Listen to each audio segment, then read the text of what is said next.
morning and welcome to the 2021 Learning Institute. My name is Sierra Garrow and this is my fellow co-host Kapreet Singh. I want to acknowledge we are all joining virtually today. This means we might experience technical difficulties or other hiccups that come with the online environment. Additionally, we recognize a lot of us are attending from our homes, workplaces, or other environments that aren't our normal locations. This means you might hear my dog bark, or you might need to attend to something or someone during this Learning Institute. Please do what you need to do during this time to feel comfortable. We would like to start off this Learning Institute with a land acknowledgement. Frayme acknowledges that our office is located in Ottawa.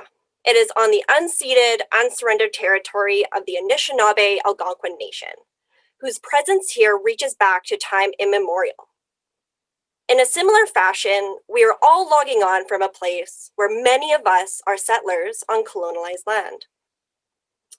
We recognize that the contributions of the Métis, Inuit, and other Indigenous people have made both in shaping and strengthening this community in particular and our province and country as a whole.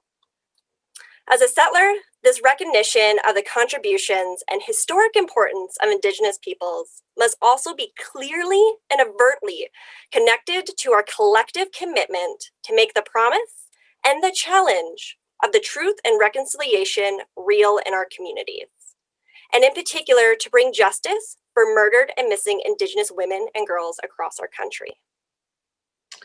Take a moment to think about what traditional territory you currently reside on and what your relationship is to that land. If you know whose traditional territory you're on, please write it into the chat box. We'd like to ask everyone to take a moment of pause and reflection about the continued colonization, violence, harms, and racism experienced by First Nation, Inuit, and Métis people today. We have a map to visualize the land we may reside on, and we'll have a photo on the screen of this map for the next 2 minutes, and we encourage everyone to take a moment of silence to reflect upon this.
Thank you.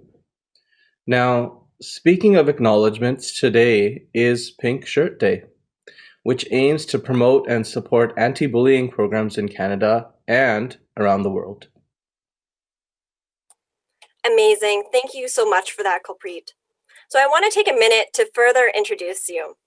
So Kapreet Singh is the founder of the South Asian Mental Health Alliance, a nonprofit society that specializes in culturally safe, language-specific knowledge mobilization and advocacy for racialized and marginalized communities. Kulpreet Singh is a lived experience expert and consultant, and an advisor for nonprofits in the mental health field. Thanks so much, Sierra, and I'll return the favor. Sierra Garrow is a youth living and working as a children's mental health therapist in Kenora, Northwestern Ontario, where she provides client-centered, strength-based, trauma-informed care. Sierra has lived and living experience of mental illness, along with navigating and using the mental health system in Canada. She has advised and informed many different organizations and systems about treatment, engagement, and policy regarding children, youth, and families experiencing mental illness. Thank you so much. And I just want to take a moment to thank everyone for the time they're taking out of their day to be a part of this Learning Institute. There are so many different experiences and expertise in the room, including folks coming from all across Canada and even abroad. We're all here with the common goal, elevating the quality of care for youth, supporting youth and families in meeting their goals, and improving their health and social well-being.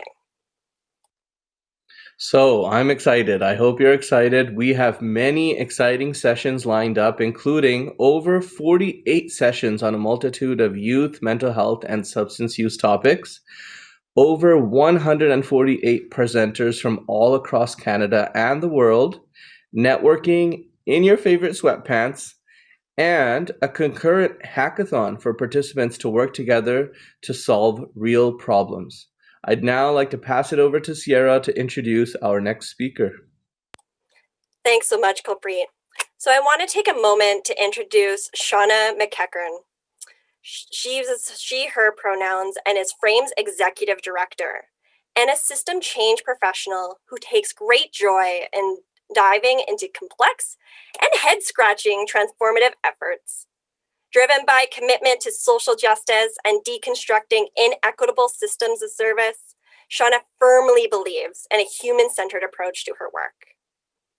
Having worked to enhance outcomes for children, youth, and their families in the mental health and substance use system for over 15 years, Shauna believes that working together as a community, provincial, territorial, and national levels is instrumental in eliminating fragmentation.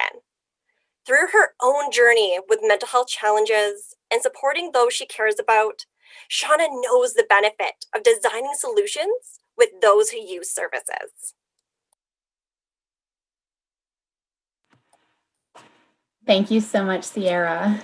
And I'm so grateful to have you all here with us for the second annual Frayme Learning Institute Defying Convention. What do we mean by defying convention? Well, last year I was honored to provide some opening remarks, and I spoke about the year of learning Frayme had been on in relation to better engaging with youth, families, and all our partners from across the system. It is a true privilege to be able to say that that learning journey has continued for us. Defying convention is the beginning of a journey of us acknowledging we need to be collectively bolder, make more space, lean into more collaboration, and that we must critically reflect on our assumptions about what knowledge should inform the health systems we design. Frayme is launching our new 3-year strategic plan with a focus on holding ourselves accountable to a new vision of research expertise, lived expertise, and service provider expertise as being of equal value and importance in informing the knowledge we mobilize and how that informs the services and systems we collectively build. I want to highlight that we will be moving forward with the acknowledgement of lived and living experience as expertise. We will recognize that if we are to dismantle elitism in knowledge and evidence, we must include, but also move beyond diagnosis-based engagement. We must recognize that everyone has mental health, and we must conceptualize, design, and build new systems of knowledge and service that include the expertise of those with lived and living experience of oppression, harm, racism, and inequity in our health systems.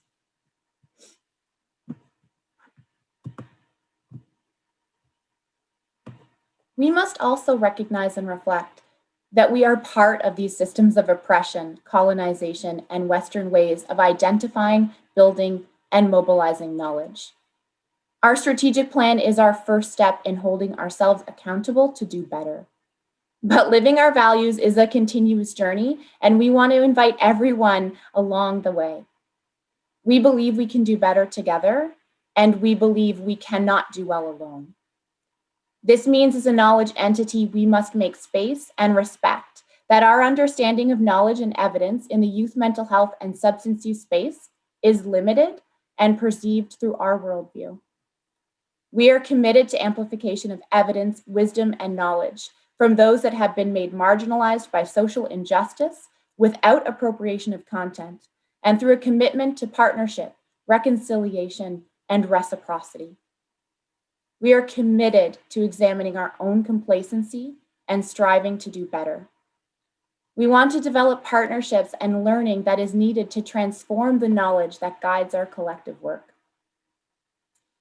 We talk about the power of knowledge. We repeat that and share that sentiment over and over again. But it reduces responsibility in recognizing and dismantling the privilege attributed to certain ways of knowing and adopting certain knowledge as fact. So, what do we mean by defying convention? It's a conversation we all have to have. It's a collective responsibility we all have to own.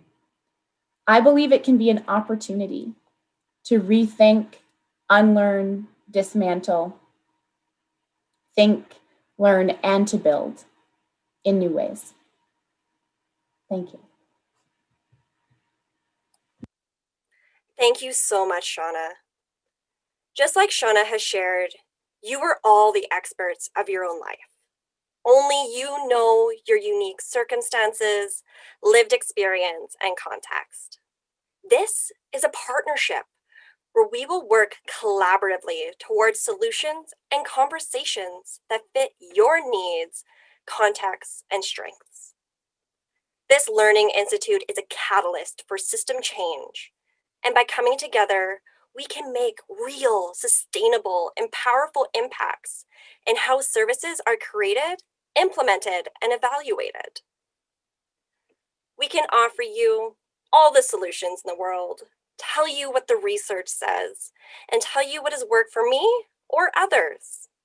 But at the end of the day, it needs to be realistic and plausible for you.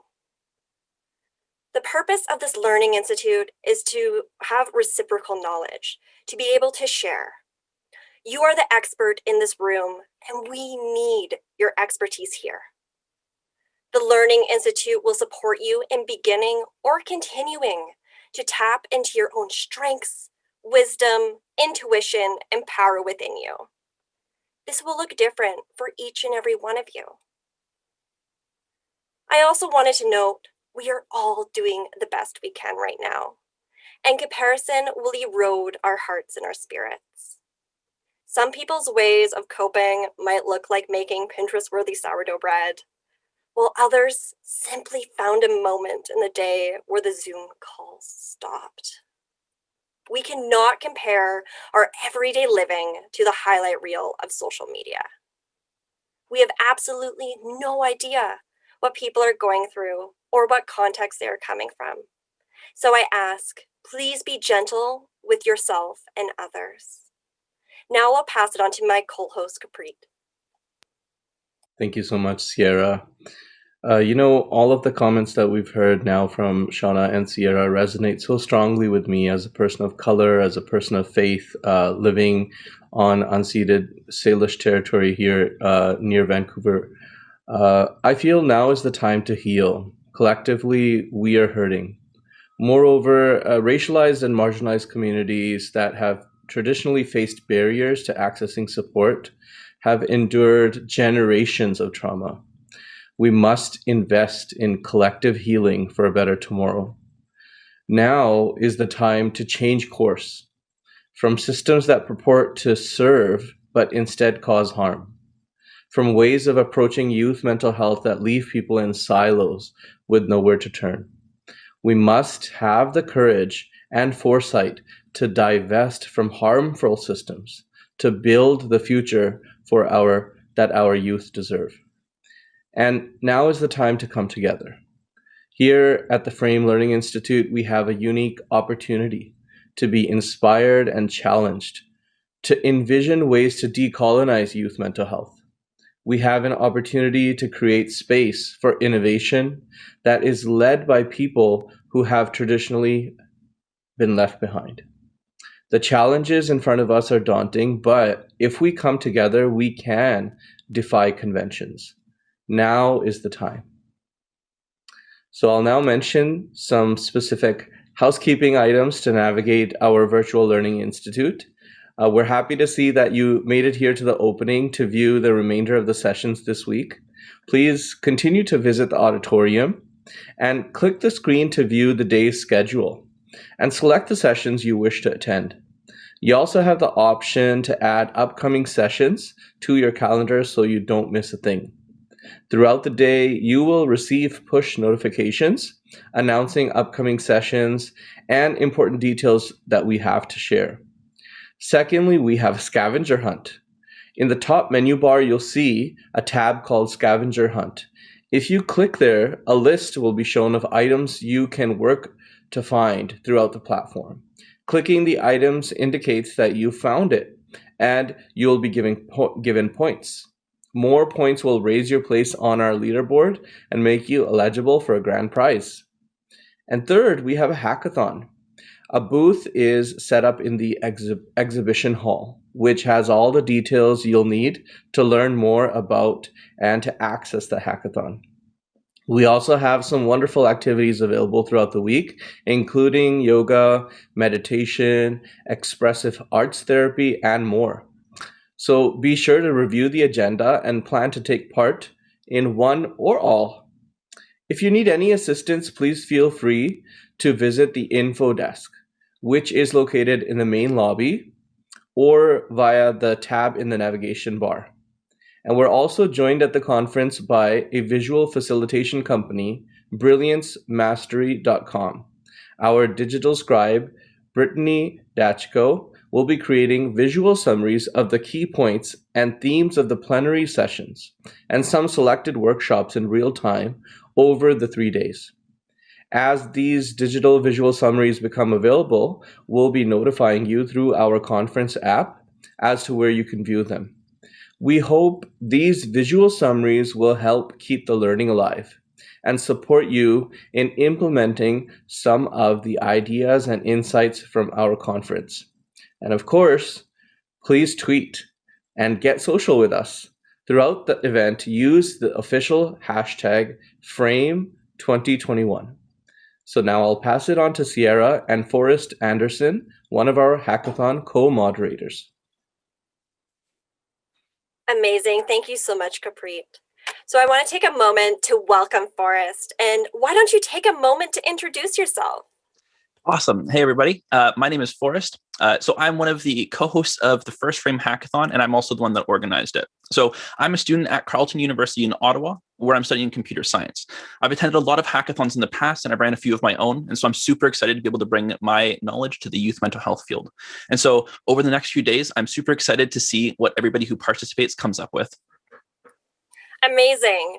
Many of our Learning Institute participants are looking to share their ideas with each other. Can you help us understand what is a hackathon? Yeah, for sure. This is a term that definitely comes from the tech world, and so it's not seen in many other places. But the idea behind it is that it's a short event, normally a few days long, where teams get to iterate on ideas that they come up with to find solution to problems. And so in this hackathon, we're going to focus a lot on exploring unconventional interventions in the youth mental health field. Now, the name itself comes from two separate parts. So we have the hack and then the athon part. So the hack part is about hacking on a project, not like the tech kind of hacking. And then the second part is about the marathon. And so being able to do a project over a couple of days. So I want to try something with everybody here who's in chat right now. If you're able to type in the Zoom chat, I just want to see what types of things are you interested in learning about through this Learning Institute.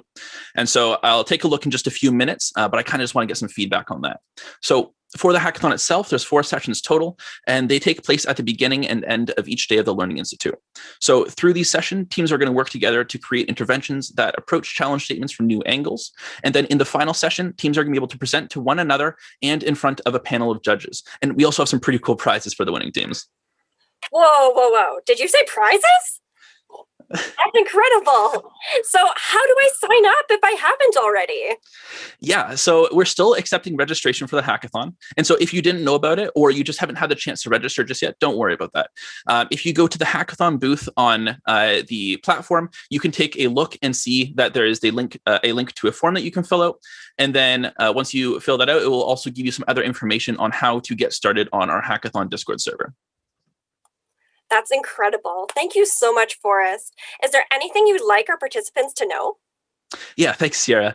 So finally, anybody who's signed up ready for the hackathon, or you're going to sign up today, just keep an eye on your email. I'm going to be sending out information about what team you're on, as well as the steps that you can take before the first session tonight. And then I also want to mention that even if you're not participating in the hackathon, feel free to stop by the hackathon Discord server. We have a lot of cool stuff going on there. So you can keep an eye on how the hackathon is going. But we also have a couple music bots that I put in. So if you just want a place to kind of groove and listen to some chill hip hop, then we got that for you. So I'm going to take a look at the chat now. I see that there's so much excitement about the Learning Institute. And I think that me being able to bring my expertise from the tech industry, I'm really interested in how people come up with some very creative interventions. Thanks, Sierra. Awesome. I know I'll definitely be grooving there tonight. So I just want to thank you, Forrest, for your time and that excellent introduction. Thanks. Now I want to move over to our next speaker and introduce Monica Tang from Kids Health Phone. During the Learning Institute, clinical support will be offered through Kids Health Phone and can be accessed via the info desk in our lobby. Thank you. So my name is Monica, and I'm a neuroscience graduate student at the University of Oxford, a member of Kids Help Phone's National Youth Council, and an advocate for youth mental health. So my experiences working directly with youth challenged by mental health difficulties allow me to realize that youth don't just want to be listened to, they need to be heard. So we can support youth by increasing awareness of accessible mental health resources. Youth all around Canada are able to find support by talking over the phone or texting 686868 to speak to a trained volunteer from Kids Help Phone. This service is available for all Learning Institute participants, regardless of age. Youth can also consult Child Helpline International, who maintains a helpline database from over 130 countries. Reaching out can be difficult.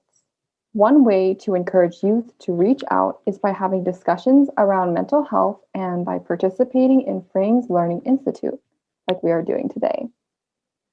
So the next time you hear of a child describing their mental health challenges to you, be proactive. Validate their experiences, direct them to resources, and provide encouragement for them to seek support. To finish off my opening statement, I'd like to quote Carl Rogers, that anything that's human is mentionable, and anything that is mentionable can be more manageable. Thank you, and enjoy the Learning Institute.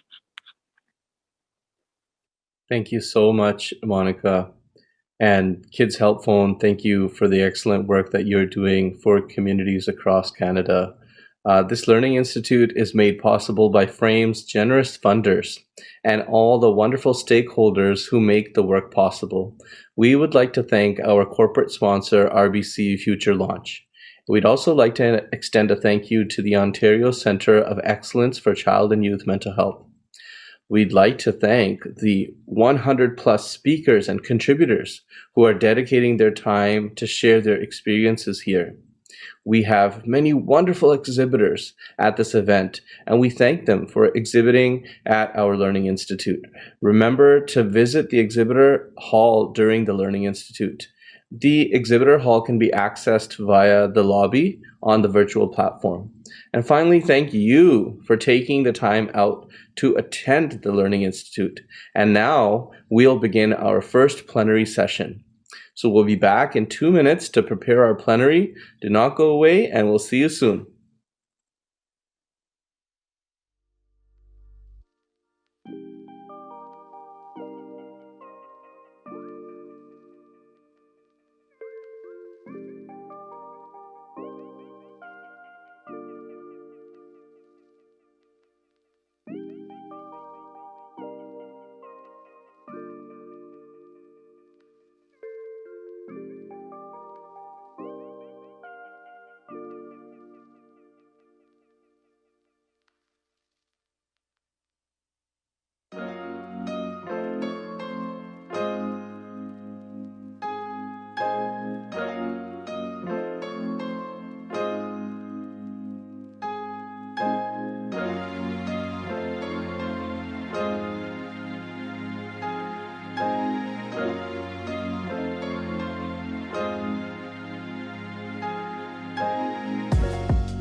Hi, everyone. I would like to welcome the audience to the opening plenary.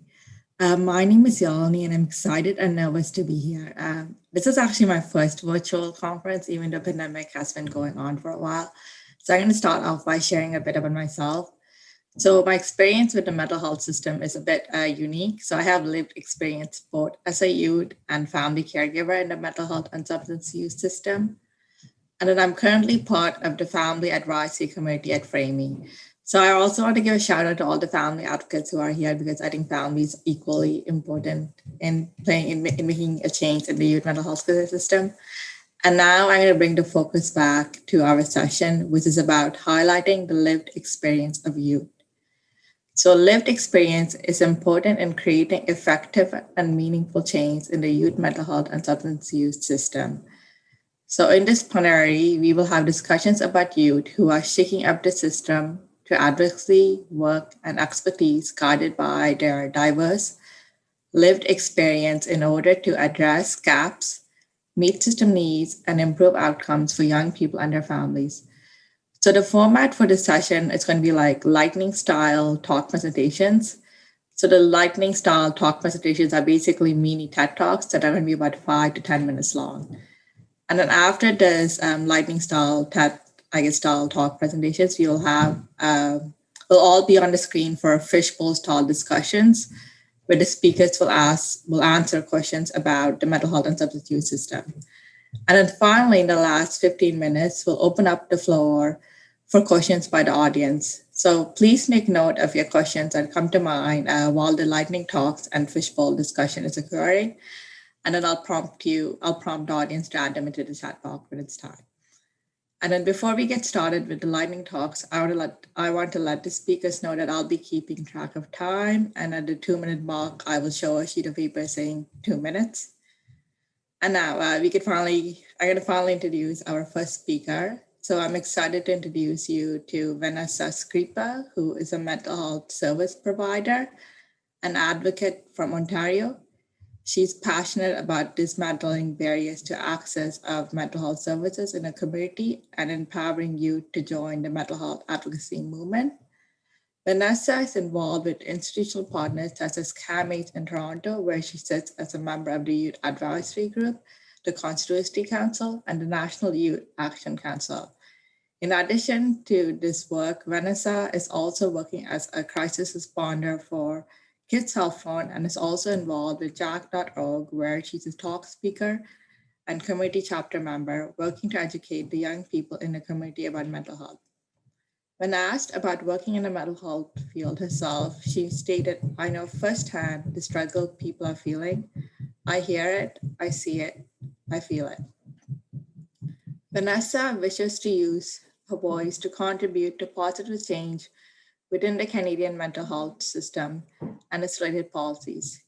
She believes that peer-to-peer education holds strong value in eliminating stigma within the space of vulnerable youth, paving a way to a future of increased openness for the future generation. So I actually know Vanessa beforehand, so I'm very excited to pass it off to Vanessa now. Thank you so much, Yalini, for that introduction. As mentioned, we are here today to talk about lived experience in youth mental health advocacy. And today I'm hoping to share a little bit about my experience as a youth with lived experience who also works in the mental health field, and how this dance between the two has played a key role in the way that I live and the way that I work. I've known for a while that I've wanted to work in the field of mental health, but it was truly my own lived experience within the system that inspired me to become a mental health advocate in the way that I have. For me, my lived experience took things from a job to a life purpose, or so that's how it felt and how it continues to feel for me. While I knew that things could and would become triggering for me at times while doing this difficult work, it was a risk that I was willing to take. And I never felt as though that would hinder my ability in some way to be an effective mental health worker. It wasn't until I had one encounter that I realized others may not see it this way. It was summer of 2019, and I was hanging out with a few friends, just to share a little bit of a story here. And naturally, as often happens when you're in the field of mental health, one friend begins to share with me a story of her friend's mental health struggle and was asking me about ways that they can best support them. And another friend I didn't know that was listening adds, "But you wouldn't believe it. They're a psychologist. They must not be doing a good job at what they do if they can't even help themselves." I just want to take a moment to let that sink in. And initially this hurt and I was hit with that pang feeling at your heart that's followed by that sinking feeling in your chest that stays for a while. But I never told anyone what I heard or how I felt really until today. And in thinking about why this might be the case, I think it hurt so much and led me to avoid it all this time because what I was really thinking was, what if they're right? What if my lived experience of mental illness doesn't make me capable of doing this work? What if the work that I've so long since dreamed of doing? Many people choose to enter the mental health profession, at least in part because they want to examine their own family's psychological issues, vulnerabilities, or maybe even generational trauma or pain. The shared experience that I've come to know in my life and what has been shared with me by peers who are also youth mental health advocates and service providers is that too little attention has been paid to the mental health issues of those working in the field who have come with past lived experience or living experience that's happening in the here and now. The reality is that beyond the stresses of being a counselor, social worker, psychiatrist, doctor, or any other discipline in the mental health field, there are also several reasons why we may be vulnerable to mental health disorders. Two hats is a term that's been used to describe clinicians who also live with mental illness. In the community and within the mental health sector, we construct the false reality that there are two distinct and discrete groups, one being clinicians and the other the patients or the clients. And despite the ongoing public message that 1 in 5 people has a mental illness, there's still an enduring myth that those working in the field couldn't possibly be diagnosed with mental illness. However, simple math shows us that there must be many of us who are working in the mental health services who have mental illness. The proof is in the numbers. In 2015, a survey of Canadian psychiatrists found that 487 psychiatrists who responded to a questionnaire about their own experience with mental illness said that around 1/3 of them, 31.6% precisely, that they had experience with mental illness, but only 42% of those people said that they would disclose this to their family or friends, let alone to a patient or client or coworker. What can we say about the stigma of others when the stigma within the field looks this way? Although there is much more openness than there once was, which if you're joining in today, this is not news to you. I believe that the recent trends of decline in stigma within the public health are not enough. We understand that heart surgeons can develop heart disease themselves, but why are we, as those involved in the field of mental health, seen as immune to mental illness? Personally, I will not accept my lived experience as something I need to hide or something that makes me less than.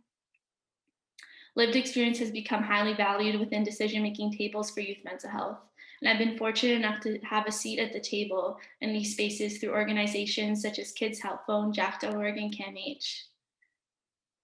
However, when bringing in my lived experience to the workplace, there's a feeling that I must be one or the other.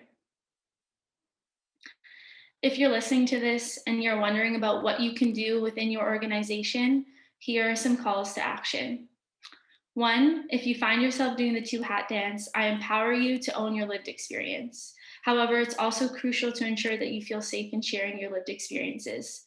Decide what you are comfortable and ready to share versus what you are not, while also acknowledging that you have to share what feels safe and comfortable to you. For example, if you decide that you only want to share one aspect of your story, that's 100% valid.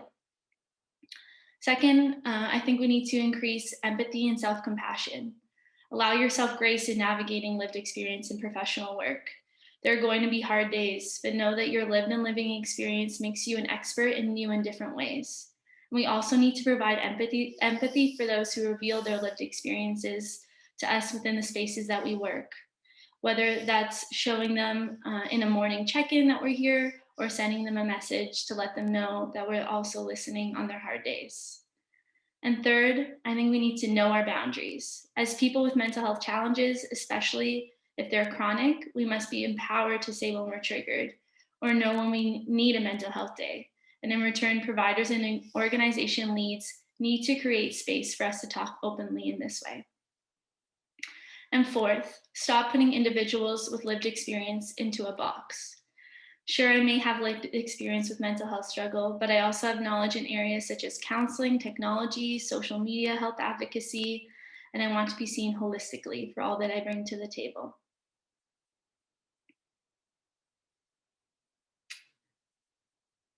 What I believe this all comes down to is the challenging the us versus them notion that's involved with sharing our story through self-disclosure within our work. The us versus them facade allows us to believe that we're the healthy ones, the healers, and they're the patients, the ones who are suffering and need to be healed. As someone who works in the mental health field, is training to become a counselor, and has my own experience of using the system on the other end, I know that we can do better. Silence and shame on the part of clinicians, researchers, teachers, therapists, policymakers, and really all of us here today perpetuates the cycle in a way that I believe we can break. If we cannot acknowledge our own sources of interest and inspiration to enter this field or our own vulnerabilities, how can we accept corresponding experiences in our patients, clients, students, and others, and encourage them to challenge the stigma in their own lives? We need to put a human face on mental illness, and we need to do it safely, but together. The reality is that just because we have the tools that we need doesn't mean we can't struggle ourselves. Thinking that mental health struggle is some sort of preventable choice in that way is also dangerous. My chemical imbalance in my brain doesn't care about how much mental health knowledge I have or how many courses I've taken on psychology and coping, and it's not going to apologize for that. I thank you for listening and for allowing me some space to talk about this today and share my story. And now I would like to introduce you to changemaker Stacy Smith, who is the president of both the Student Association of Health and Human Performance and vice president of Dalhousie Kinesiology Society. And during her time at Dalhousie now, she is the co-executive director of the Young Canadians Roundtable on Health. She was the recipient of the PhD Canada Student Leadership Award in 2018 to 2019 for her leadership role in the School of Health and Human Performance. As well, in recognition of the challenges faced for post-secondary students in the context of COVID-19, she took charge and created the COVID-19 Student Support Network. With that, I will pass it over to Stacy. Thank you so much, Vanessa, and I really enjoyed hearing about your lived experience and appreciate you sharing with us today. And thank you to everyone who is tuning in today. Since the beginning of the COVID-19 pandemic, there has been an emphasis placed on mental health, especially in this virtual world we now live in. Being apart socially can be difficult for many, and it's really taken a toll on many people's mental health. There are many youth being left behind, and even more so now with the pandemic, and there needs to be better access for these individuals. So when the pandemic began and classes switched online in post-secondary schools, I felt very overwhelmed and very panicked. I was set to graduate with my kinesiology degree and had to adapt to a new way of learning for my classes, especially those ones that are harder to teach in an online format. This really affected my mental health negatively and really made me believe that I wouldn't finish my degree after all of this hard work. I'd been through many different schools, changed my mind on what I wanted to do, and kinesiology was just such a dream of mine. So I was really in the mindset that this pandemic and these changes were just, this was the end for me. I've always had these difficulties with depression and anxiety, and these meds made it a lot worse, and it was a struggle to work through. It was especially harder. I live away from home in Halifax, so I don't really have family members that are close by. And again, where we're not socially connected in person anymore, and I live alone, it was a really tough situation. I am very lucky to have that great support system, even though it is virtual, with family and friends that have helped me get through those difficulties and continue to today. Once I saw how much I struggled and the fact that the pandemic was likely to be here for a while, which of course it has been, I wanted to ensure all students had the supports needed to succeed and access the help they needed. And that is why I created the COVID-19 Student Support Network, which is a place where post-secondary students can access the help that they need all in one place instead of searching all over the place for that help. And it also gives them the opportunity to connect with others that are in their same shoes across the country, whether they're the smallest university in Canada or the largest one. Everyone needs supports, and that's why I wanted to make sure that these supports were in place, and really bring across the point that there needs to be better equitable access, which is a major gap that exists currently in the youth mental health system specifically, but even in the mental health system. Although many provinces have free services through their mental health system, the wait lists are quite long and are not accessible to someone who is in immediate crisis, which unfortunately here in Nova Scotia, that is a really big issue. I unfortunately was someone who had to wait quite a while to access these services before getting access to insurance for myself. And a lot of people in Nova Scotia that are trying to get access to help in the emergency room, they're not taken seriously. There is a mental health crisis in the province, and government officials need to be aware of that. This also holds true within post-secondary institutions. With the services being included in their tuition, it's really hard to get in. When it comes to paid services, the access is limited due to financial constraints.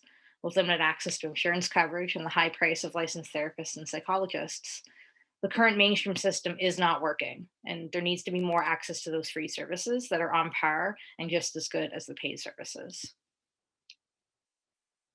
It was really inspiring to see how many youth across the country want to see these supports come into place around the pandemic, and so many people wanted to be part of this movement. It was also inspiring to see so many youth wanting to help each other and make sure that no one felt alone. Many students are going through the same stressors as everyone else. We should make it easy to relate to one another. I find it interesting that I do have a background in kinesiology, took some psychology courses throughout my undergrad as some electives, and now I'm really working closely in the mental health field, which is something I never really would have thought I would have done until working closely with Frayme and working with other organizations such as Jack.org and Mind Your Mind. And I've really been opened up to starting and working in the mental health space. And I'm super excited to see where that'll take me. It's been really frustrating to see the limited supports in place for students, particularly around financial supports as well, which does also have an impact on mental health and causes stress to be increased and worried about whether they can pay their tuition and bills. There's been no reallocation of funding from the canceled Canada Student Volunteer Grant Program and no assistance for international students. These students need to be included too, just because you're not a Canadian citizen and just because you're dealing with the stressors of the pandemic already, they need the supports now. And this would also relieve some stress and mental health issues that these students are having. I learned that there are major changes needed to decrease the stigma around mental illness and health, and we need to push the idea that mental health is just as important as physical health. I learned that the hard way by really worrying more about my physical health and not worrying about my mental health. And I'm really happy to say that I now have a healthy balance of both. Again, not only because of my own healing and my own experiences, but from my friends and family helping me through that.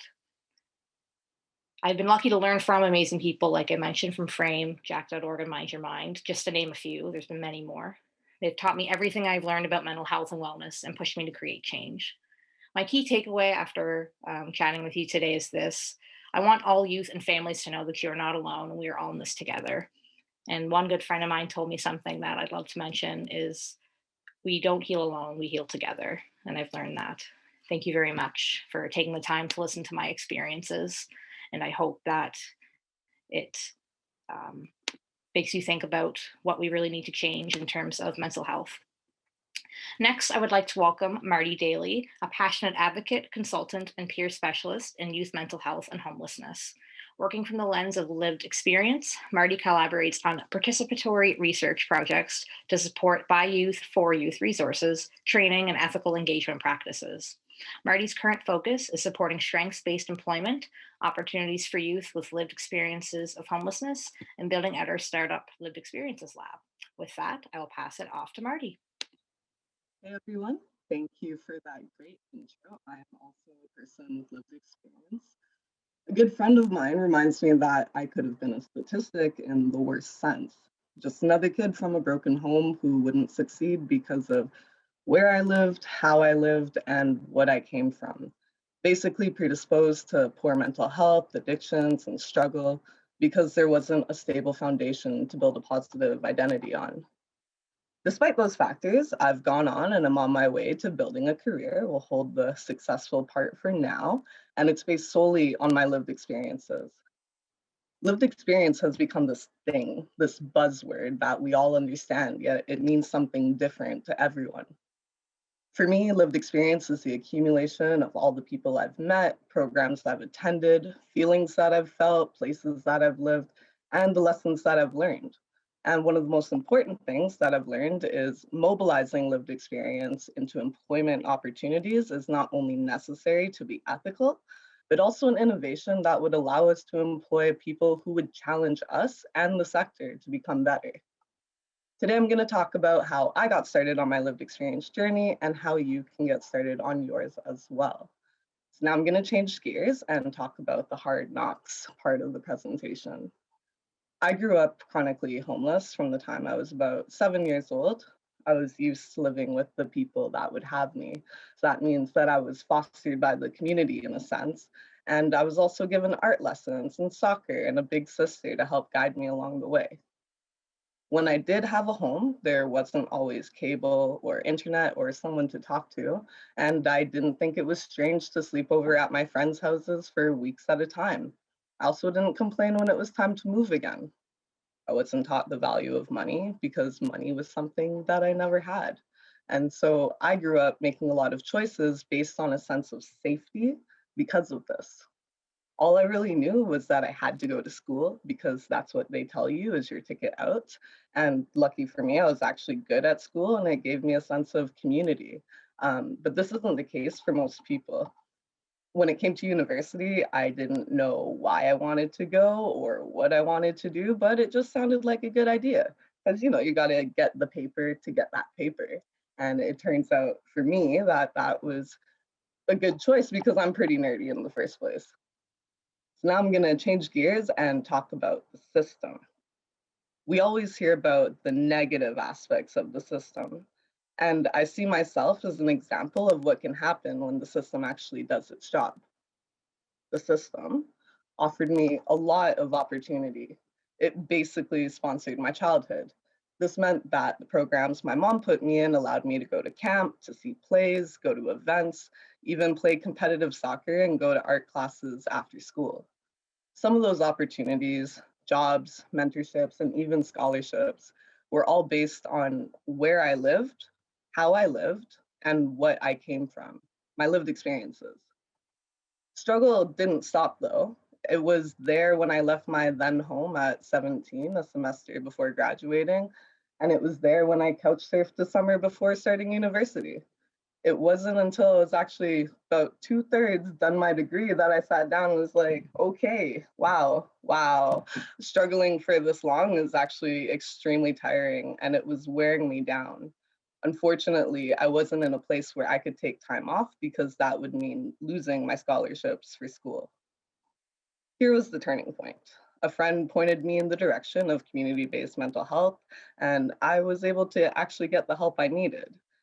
It may sound easy, but it was not, in fact, easy. It was not my first time trying to seek support. In high school, the first mental health practitioner I spoke to basically told me that it was all in my head. When I got to university, the second mental health practitioner told me that my problems were too big for 6 sessions and asked if I had insurance to pursue private care. And by that time, I just believed my problems weren't big enough to justify support. And that was not a correct thought to have. Getting help at the right time empowered me to admit to myself that I was tired and vulnerable and actually on the verge of losing everything that I had worked so hard for. And getting help also allowed me to pursue this path. Not long after beginning my journey with recovery, I found peer support work, or peer support work found me. My caseworker thought that I would make a great peer, and I was like, what the bleep is a peer? All I really knew about the job was that it involved mentorship on some level, being a part of an agency and sharing my story. I also knew it was a casual job, which is essentially my dream job because I'm a very casual person. I was pretty depressed when I began doing peer support, and it was also a largely undefined job. We weren't on payroll, we didn't attend staff meetings, we ran groups that people didn't always come to, and overall we just kind of floated in the department. Take that and mix it up with the fact that I was very much a yes man back then, and you have someone who is going to expose themselves to a lot of situations. If anyone remembers the Powerpuff Girls, sugar, spice, and everything nice, plus ingredient X, The recipe for me was chaos, companionship, and willfulness. Ingredient X, that variable for all of us, is lived experience. Why were these ingredients important to building myself in this field, and why can they be important for others? Chaos in one's life helps build adaptability and resilience. It exposes you to a number of one-off situations, which are all learning experiences, adding to this expertise that lived experience can give you. Companionship is just another way of saying that the people in my life provided not only mentorship, but also friendship and safety. They helped build me up and took a chance on me. That companionship started from the top down a lot of the time in order to promote hope, but it also happens horizontally on a peer-to-peer level. The last ingredient, willfulness, is a bit double-edged. It's defined as showing stubborn and determined intention to get to do as one wants, regardless of the consequence or effects. So willfulness is the key element in being a systems disruptor, because you have to be willing to go against the status quo, regardless of the consequences. But of course, in the safest way possible to reach your goal. My willfulness allowed me to carve a niche where I saw a massive gap. Where were the other youth consultants for research projects? How come people weren't getting paid? Why did I just hear about a group of peers getting laid off? Where could I find my next job that maybe had more hours? And I began using my lived experience in peer support about 6 years ago when I was 21. And the only reason I'm aging myself right now is because I was a bit late to the game in terms of accessing services and quickly found out that most youth opportunities run out when you turn 24 or 25, which is essentially a very long process of aging out after that point. So I made it a goal to make my mark before I turned 25 and the pool widened into the scary world of adulthood. And for the record, 26 now, aging out is still scaring the crap out of me and I'm figuring it out as I go along. When you're a youth, the world is a bit different if you're able to engage with it through that lens. And what I mean is you need to search for opportunities that were made for you. For example, youth positions are typically entry level and offer a lot of training. People are grouped by age and similar experience, for example, being a newcomer, and this can boost the sense of social inclusion. There are a lot of training programs these days, I should say. And to me, it's kind of amazing because you can learn a lot without actually going to school. My goal through my business Lived Experience Lab is to help young people engage with their lived experience through employment opportunities. Being a peer was a great stepping stone to leadership for me because I got to know myself, coping skills, and find a great network of people who didn't stigmatize me based on where I came from. Now I identify as a consultant, a facilitator, and a peer specialist with an art history and a poli-sci degree, but that was just the paper to get the paper. And I'm completely confident that we all want the same things in this room, in this virtual room, I should say. But we need to make space for other young leaders to tell us what they need. And so that starts by being open to the idea that a bit of chaos can build extremely resilient young people.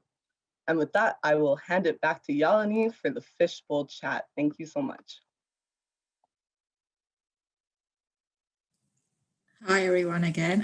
I want to thank all the speakers for sharing their lived experience and stories. I really enjoyed hearing from the speakers at the work that they're doing that is changing the youth mental health and substance use system. And then I want to mention again that if you have questions about their talks, please note them down and I'll let you know when to add them to the chat box. So we're now going to move to the fishbowl style discussion where I will ask questions to our speakers. So my first question is, how have you used your expertise to help address or inform the gaps that exist in the youth mental health and substance use system? I'll pass it off to Vanessa to start. Yes, thank you, Yalini, for posing that question. I think it's a really good one when thinking about doing this work. What kind of change are we making, right? And I think that for me, something that's been really important is, again, showing up with my lived experience and wearing that hat in all of my mental health advocacy work. And also in my training as a service provider, even on days that I don't feel like welcoming it, but also doing it in a way that still feels safe and not damaging further to my mental health. And I think that something that our generation of youth are really doing well is being vocal about their lived experience and driving this dialogue around the key ingredients for mental health and wellness. Something else that I've been trying to do is also connecting my community to resources. I think that that's super important because even as somebody currently going through it, and also on the back end of being in training for to become a service provider, I know that sometimes it's really hard to know where to turn. And I think that's something that it can be really daunting, especially when you're accessing the system for the first time. So something I've been trying to work on is with my community chapter through jack.org. We really work with our community of youth to connect them to resources. And what that really looks like right now with COVID is a lot of social media advocacy to say, look, here's what's available in our city, and here's who you can turn to if you need some support. But also I'm really empowered to create some system levels change and working with, Mind Your Mind with Stacy and CAMH, and, really doing a lot of work there to use our voice, right? We have this unique lived experience that they really need to hear from. And so that's kind of given me an amazing opportunity to do things like present at CAMH webinars on coping with COVID and back to school, for instance, or informing the health curriculum of Ontario through CAMH. It's been really awesome. I'm so happy to be doing that work. But lastly, before I pass it over, I think there's two more things that I wanted to touch on. One is that, it's also involves starting conversations with youth in my circle. And I think that, while this work feels like it never ends sometimes, especially because it's been such a challenging time in COVID, I think that, connecting the people around me to be thinking about their mental health and thinking about their needs as people who might not be as familiar with it is really given me some insight into how I can do that work when I was working as a service provider. How can I connect with people who are doing this for the first time and struggling and give them support? And yeah, I think lastly, something that I want to work on in the future is the financial barrier to mental health care. That's a huge one. And I think that as youth, coming through the system, potentially older youth who are burdened with possibly paying for their mental health care on their own and not being financially independent and having that come on to them. I think that that's something that can be really difficult and really at all age levels. But that's something that I want to hopefully work on as a future provider, as a counselor, to limit my cost of treatment for people who need that, because I think that if we don't do that, we're asking for some inconsistent, inadequate treatment or a lack of treatment altogether. And I think that we need to work on that as well. I don't know if anyone wants to add. Yeah, I can also add in. I kind of did touch on this a little bit during my talk. Like I mentioned, I kind of went through some struggles once the pandemic really set in and, the change to online learning came in.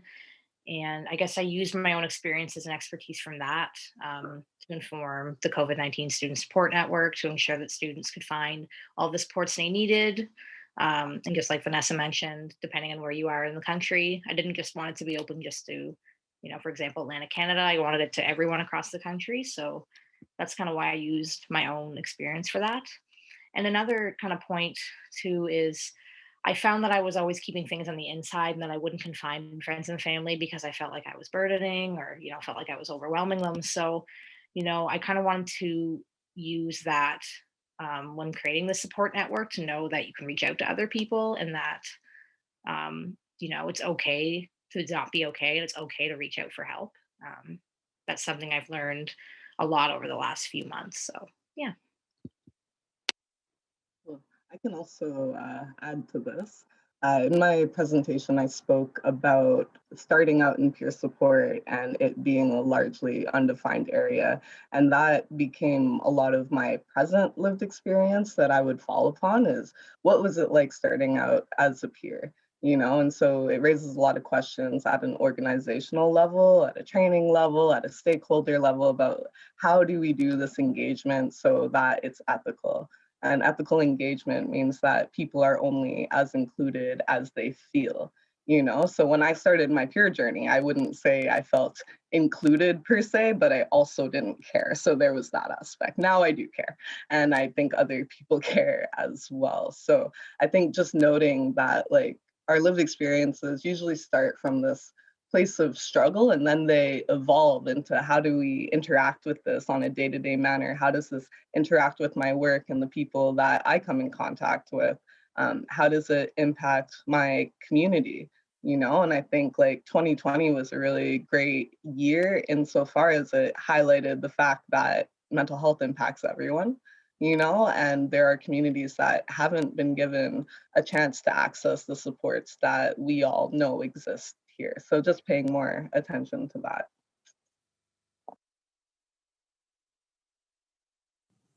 I feel as if you guys like addressed a lot of the gaps within the system, and I feel as if you guys all touched on different topics from like financial barriers to feeling included and to asking for help and not being a bundler.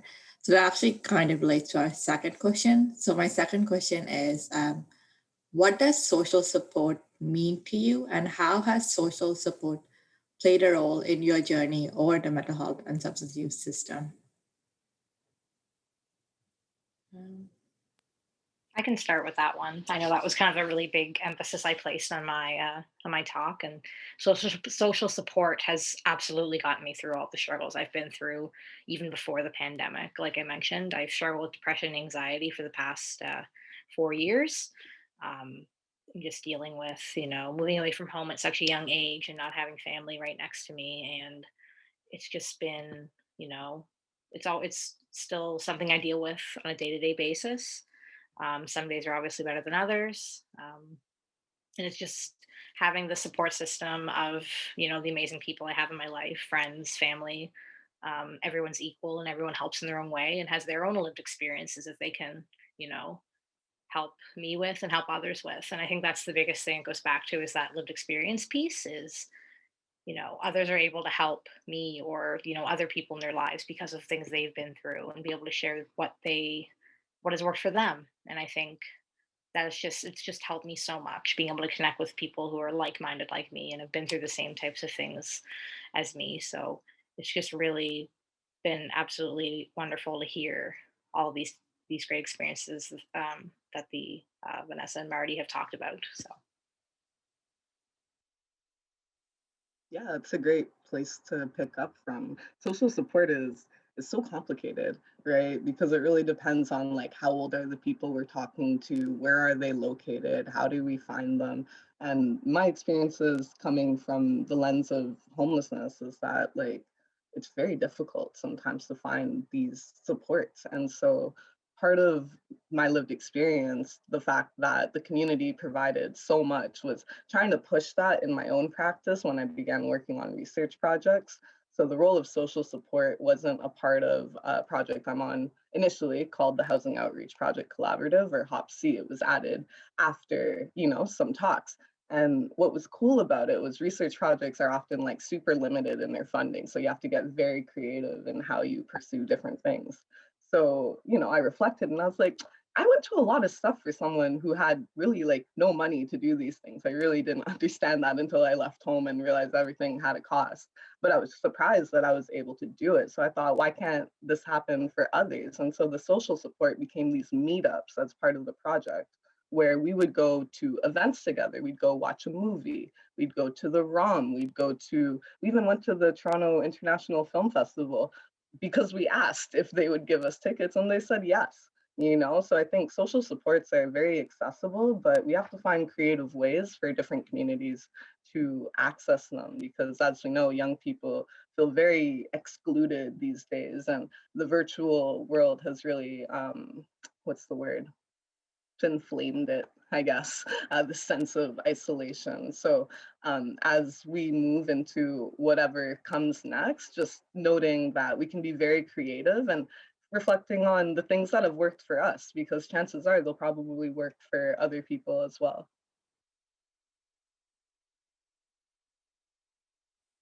Yeah, thank you for sharing that, Marty and Stacy. I think that, both of you are just doing some really inspiring work in the realm of social support, right? With Stacy with your support network, really, and Marty with all the work that you do in peer support.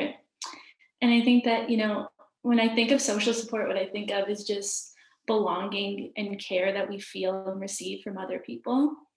And when doing this work, sometimes it might feel like we're the ones who need to provide the social support to others. But I think that there's also something to be said about getting that back towards ourselves, and how, receiving and giving social support can both be beneficial to our own mental health, right?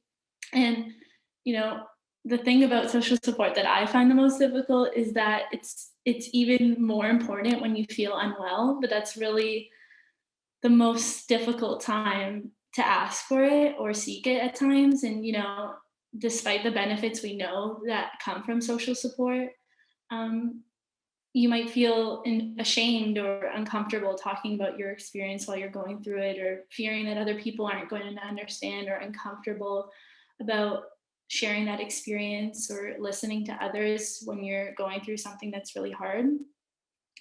But I think that that kind of relates to us reaching out less at times, and losing those important connections not only means that you have to deal with it a lot on your own, but it also might validate these feelings that aren't true of feeling unloved or unimportant. And I think that that's something really hard about social support and getting that help. But really, there's so many different kinds of support that we could talk about when it's social support. It could be emotional, it could just be knowledge advice when you want to seek some more information about accessing a service that your friend has or your coworker has when they've gone through a similar situation. I think that that's something that's really helped me, is just reaching out to people who I know are going through the same thing, to say like, hey, I'm trying to access this service. Like, what was your experience like? Because I kind of relieve some of the pressure and anxiety off of this like daunting task of seeking maybe some new help or whatever that might be. But really, social support can even give us new perspectives. I think that that's something that I've come here today and already have had. Marty, you so graciously shared your experiences of homelessness, and hearing your perspective provides me with this new perspective to look at things from a different point of view. And I think that that's so important. And really, social support can even just be that practical help, right? So getting somebody to pick up your kid. I don't have a kid yet, but maybe if you have a kid, somebody just picking them up for you, you're having a hard day, or you need a mental health day and you got to call in sick from work, and having an employer, an organization that you work with that's really understanding of that and there to support you, and building those spaces. And I think that's some really good. I think I've, going to leave this with some new knowledge of ways that I can increase my social support network. Thank you, Vanessa and Marty and Stacy, for talking about social support. I feel like you guys all took a different lens to answering the question, which I really liked. And then my last question is regarding the gaps in the mental health care system. Whose voices are often left out of the conversation in the youth mental health and substance use space? What can organizations do better to include the voices of these folks in engagement initiatives? So whose voices are being left out? I'm going to pass it off to Marty to start. Sure. Hey, everyone, again. So I love this question because it's a very tricky question. Something to take note of is how fresh this sector is in terms of engaging lived experience. It's the second learning institute, and I've been doing this work for about 6 years, and I can say that a lot of the people I started with are doing such amazing things because they were able to find out about this work. So one of the major gaps where it starts is just awareness for these types of positions, right? For this type of engagement. So when we talk about who is being left out, it's really a matter of who has no idea that this exists. And I would say that's a lot of people, and it's something that we can all change in our day-to-day life. It's just owning what we do And with the organizations, you know, there's a lot of responsibility there to not only allow youth to own themselves and their identity and where they're coming from, and to challenge the narratives and challenge our assumptions and challenge our biases. But organizations have to be open to the fact that, you know, they might make mistakes and we might make mistakes. So when it comes to engaging where the gaps are, something that organizations can do is find out who's been super involved in this work, hire them as your consultants. You know, speaking as a consultant to a bunch of future consultants out there who I know, this is an emerging field, and it's a chance for us to actually create financial equity for people that have experienced a large number of barriers that some of us can't even imagine would ever come up, you know? So by all that to say is that by addressing the awareness piece, and that by being open as organizations who want to work with youth, including them at every step of the way, also means that you can hire folks that have been doing this work already to help you. And I'll pass that off.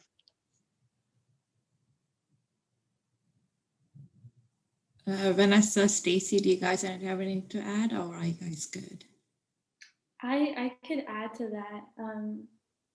I think that when we're thinking about whose voices are left out of this conversation in youth mental health and substance use spaces, it's really about thinking about who's left out of a lot of other conversations. And what that looks like in Canada is a lot of marginalized people who don't get the same opportunities or aren't aware of the same things that exist. And that might look like racialized folks, Indigenous people, and most recently we've seen, you know, a huge spike in Canada towards anti-Asian hate crime. And I think that that's something to talk about. Doing some research on this yesterday, the data that's coming in from Statistics Canada shows that Canadians with Asian backgrounds were more likely to report noticing increased racial or ethnic harassment during the pandemic. And, you know, we know that the pandemic's had huge impacts on mental health. So for these folks, you know, having this increased magnified racism aimed at them is not only affecting them personally, but it's also affecting their businesses and their livelihood. And I think that that's something that's really important to talk about here. And, you know, I think that organizations can and will do better. I'm confident in creating that change. And I think that some of the things that we could do is create a responsive system that inclusion designed to reframe well-being to include spirit. You know, we know that for many people, our spiritual health is really connected to our mental health. Maybe we need to include places at our organizations for meditation or prayer, relaxation, smudging, and connecting our cultural ways of enhancing our mental health. And I think also we need to increase the availability of culturally appropriate mental health services that leave more youth feeling connected to and a sense of belonging from their organization. Thinking more about this too, we can reconceptualize opportunities to invite people to share their stories and let them tell their stories differently. This, you know, there's many platforms and ways that youth might want to share their lived experience, whether that's through speaking at a plenary like we are today, or maybe that's through their art or another form of sharing their lived experience. And I think that we need to be really mindful of different ways that we can get to youth and hear their story. And I think also something that I think about a lot, you know, being in the field and having access to mental health research and knowledge sharing, is that we're not doing enough of that in Canada on a larger scale. I think that if we're thinking about you know, youth and other people who aren't in the fields, this kind of knowledge of what's going on in mental health, what is potentially going on with their disorder in terms of new developing research, it's really not accessible to a lot of folks. And so we want to drive change in increasing that mental health research and knowledge sharing. And, you know, I think that also, again, we can really diversify the ways we bring others in and approach and reach the diverse and marginalized youth. And so, like, thinking about, it might not be appropriate to reach out to a youth in poverty through the same way that we would for a youth in their undergraduate degree at a university, right? So finding where the youth are, meeting them where they're at, and making space and including their story.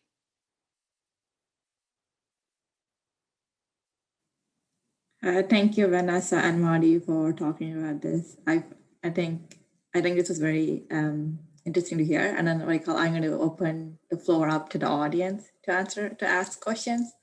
So we have our first question that's going to come in, and our first question is about prevention, and any of the panelists will answer.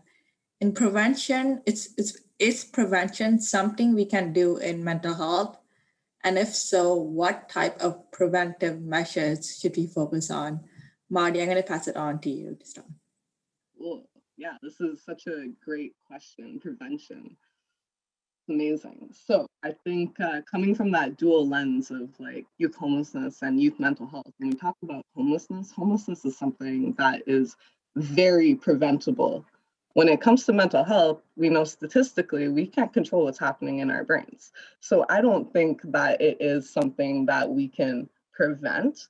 But as with anything else in life that we know is coming, you know, as kids grow up, we'll have to learn our own lessons. All you can do as caregivers, as friends, as supporters is be there to,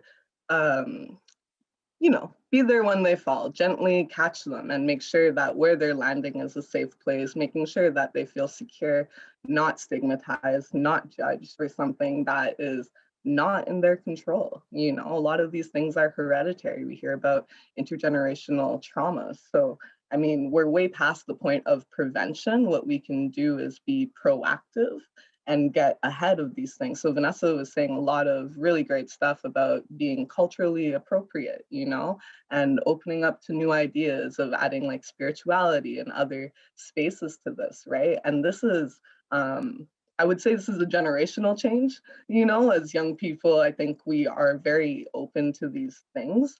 And that might be something that could help the prevention of our mental health becoming worse. So all that to say is like, mental health isn't something that we can prevent, but it is something that we can help people as they go through it by using services that are appropriate to them and making sure that they know about them. And a lot of the time, I think we're seeing this right now with COVID, it takes someone from that community to speak to that community in a way that they will understand.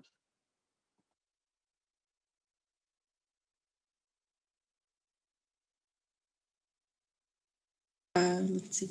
So thank you for sharing, Marty. Our next question is, do you think when it comes to lived experience with mental illness and diagnosis that are more stigmatized than others? We often talk about depression and anxiety, but what about schizophrenia, personality disorders, and psychosis?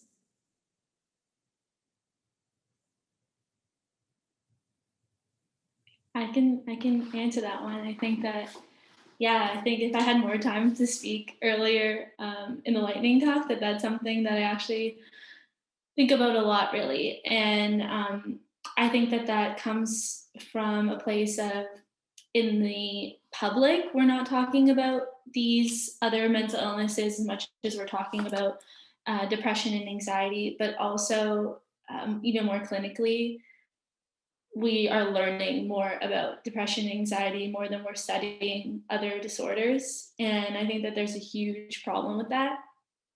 I think we need a lot more knowledge in those fields, and really it comes down to the stigma that really still exists against particular mental health disorders, right?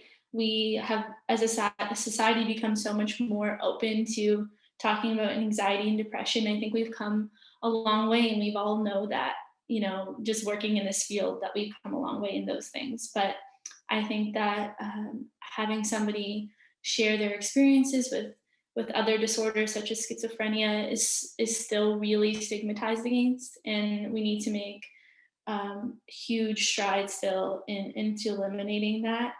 And I think that, you know, what it comes down to as well is knowledge. And sharing publicly and maybe through public health campaigns or through other ways that we can get this knowledge out to as many people as possible, is that, all mental illnesses are just people, really. Like we are people with a mental illness. We are not the illness, right? And just because we have one disorder over another doesn't make us less broken or less capable of doing our ongoing everyday work, right? And so I think also thinking again about how we can reach out to who's left out of the conversation, that those are folks that are left out of this conversation, right? Like how can we reach out to them? How can we connect with them? How can we know and share with them that they are welcome in this space to talk about their lived experience as well?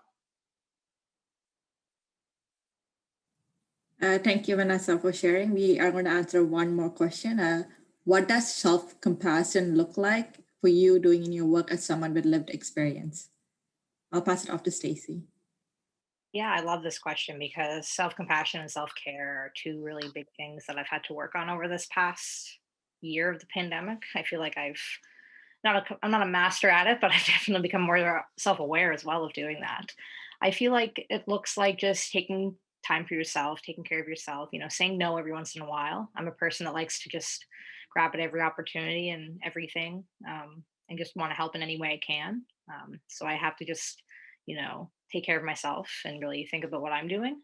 And when it comes to, self-compassion more specifically, I just feel like I have to just remind myself that, healing takes time. Two steps, it could happen where 2 steps forward is 1 step back, or 1 step forward, 2 steps back. So it's an ongoing process. It's not something that really will ever be cured per se. It's just something that's you're continuously working on. You just have to be patient with yourself. Not every day is going to be sunshine and rainbows. Some days are going to be tougher than others. So just, be patient with yourself and just be proud of how far you've come. Thank you, Stacy, for sharing. We're going to do a quick reflection exercise before wrapping it up. So for our reflection exercise, it is one word about how you're feeling about this session today. And then I'll pass it off to Vanessa to start. I'm feeling grateful. I would say that for sure. I'm grateful for Marnie and Stacy for being here with me and sharing their stories, but also for Frayme, giving me this space to speak about my own and share my ideas. Yeah, I'm feeling grateful. And if I could add another one, empowered. I would say I'm feeling inspired after, hearing Vanessa and Marty's amazing work that they're doing and all of their own lived experiences. I'm just inspired to see that there's other amazing change makers across the country and that we truly aren't alone and people are still always going to be going through these things. So I'm feeling very inspired after hearing what they have to say. And my word is optimistic. I'm feeling very optimistic about what we can do together, hearing about everyone's great work. We're only just getting started. You only heard from a few of us so far. You're going to hear from so many more people here. And so I really hope that that stays true throughout your experience at the Learning Institute. Thank you for sharing, everyone. I'm also feeling very hopeful about this. And then the next concurrent session will be starting up right at 11:30 a.m. Eastern Time. And to attend them, navigate back to the auditorium on the virtual platform and click on the main screen where you'll be able to choose to join the session you want. And enjoy your time during the rest of the Learning Institute.